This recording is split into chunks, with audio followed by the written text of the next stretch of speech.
24. What are the ways to solve problems arising from population explosion?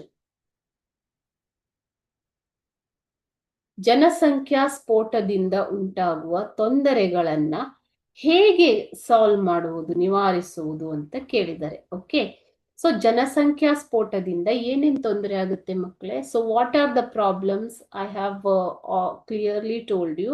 Unemployment, isn't it?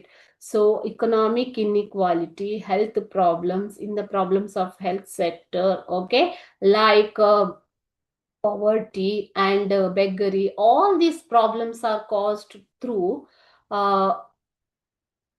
water scarcity. All these problems are caused by rapid population growth.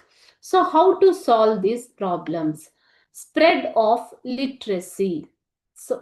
ಶೈಕ್ಷಣಿಕತೆ ಅಥವಾ ಸಾಕ್ಷರತೆಯನ್ನ ಜಾರಿಗೆ ತರುವುದು, technical education, ತಾಂತ್ರಿಕ ಶಿಕ್ಷಣವನ್ನ ಜನರಿಗೆ ಕೊಡುವುದರ ಮೂಲಕ, agricultural development, ಕೃಷಿಯ ಅಭಿವೃದ್ಧಿಯನ್ನ ಮಾಡುವುದು, industrial progress, increasing export development, development of small and cottage industries, creation of additional employment opportunities in the urban and rural areas are the methods or ways to the problems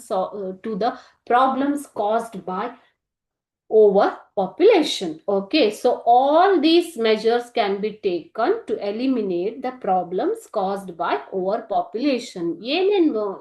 ಏನೇನು ಕ್ರಮಗಳನ್ನು ಹೇಳಿದ್ದಾರೆ ಇಲ್ಲಿ?